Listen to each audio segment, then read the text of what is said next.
आप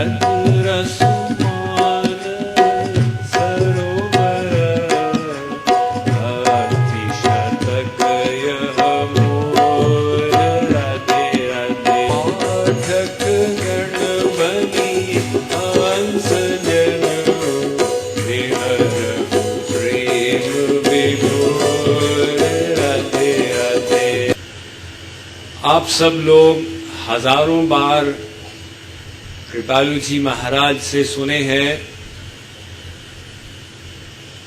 कि भगवान आनंद स्वरूप है। ऐसा लोग कहते हैं कि भगवान में आनंद है, किंतु अगर ऐसा कहा जाएगा कि भगवान में आनंद है, इसका मतलब कि भगवान कोई आनंदहीन तत्व है।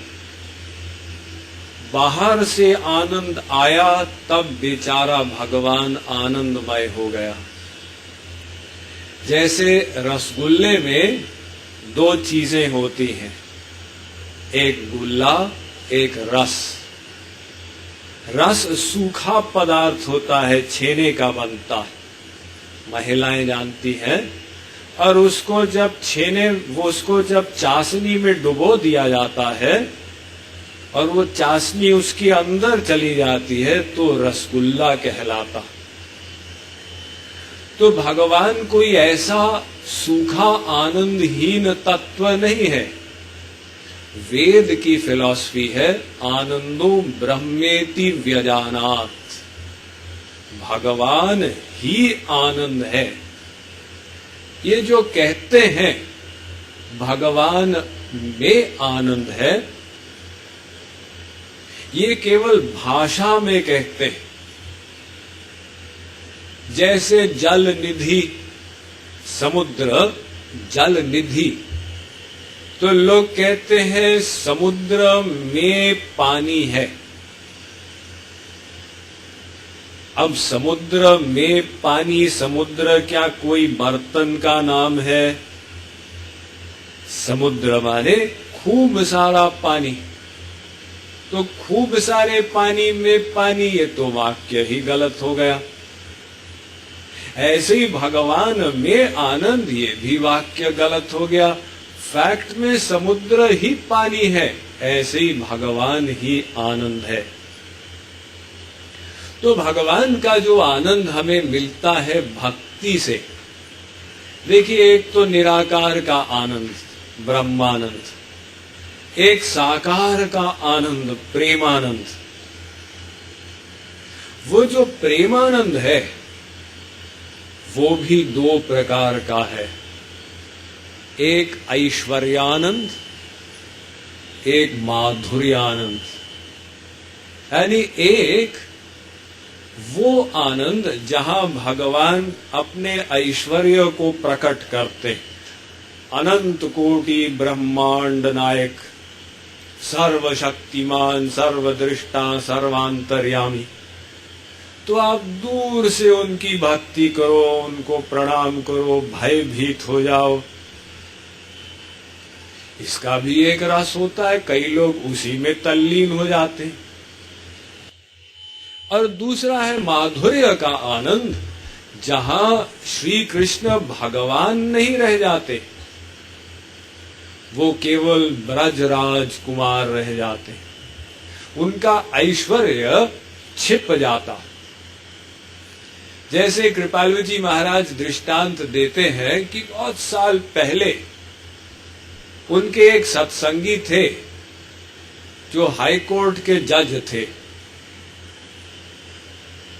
तो कृपालु जी महाराज उनके घर आ रहे थे, तो जज साहब और उनकी पत्नी का झगड़ा हो रहा था।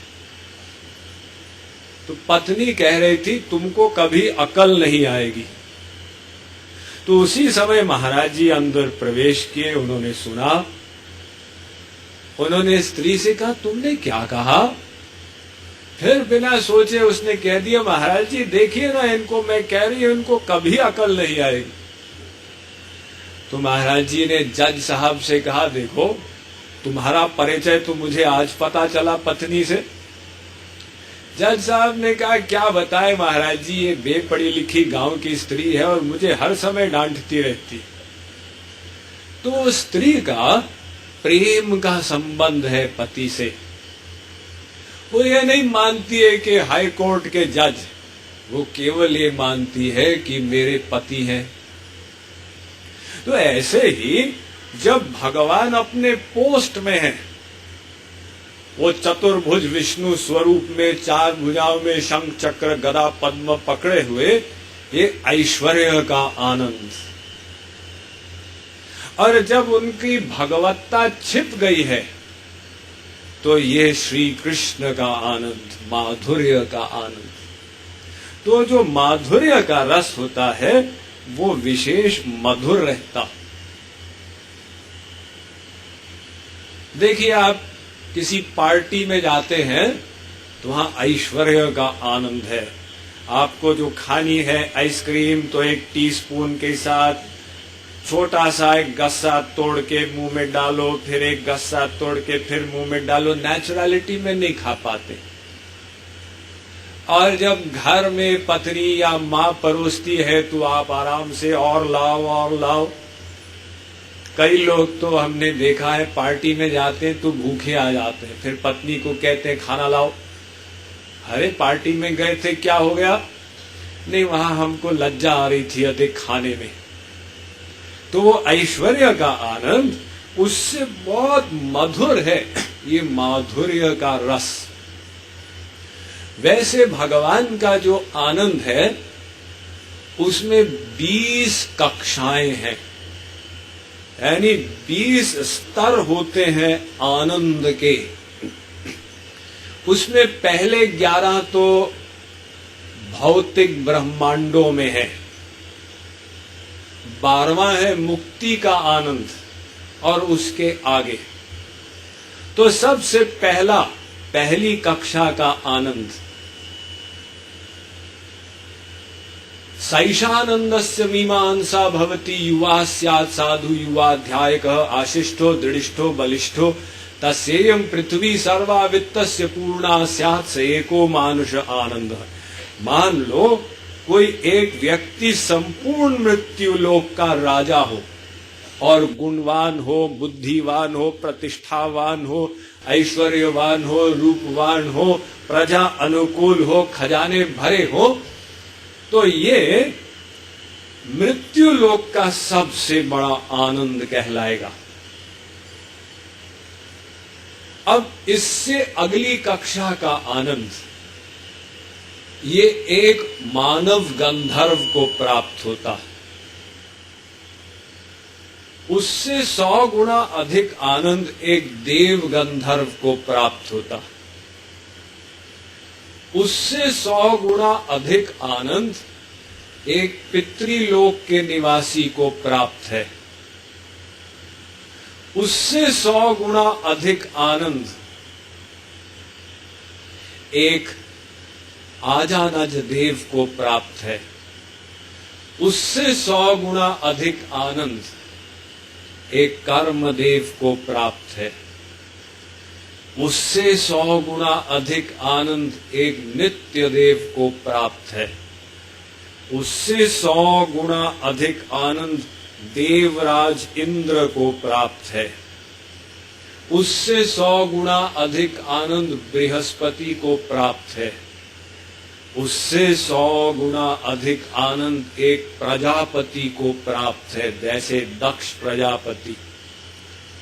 उससे 100 गुना अधिक आनंद एक ब्रह्मलोक के निवासी को प्राप्त है। यहां तक कि आनंद की मीमांसा की गई भौतिक ब्रह्मांडों में। अब इसके आगे आता है ब्रह्मानंद, मुक्ति का आनंद जो ज्ञानियों को मिलता है, 12वीं कक्षा का आनंद।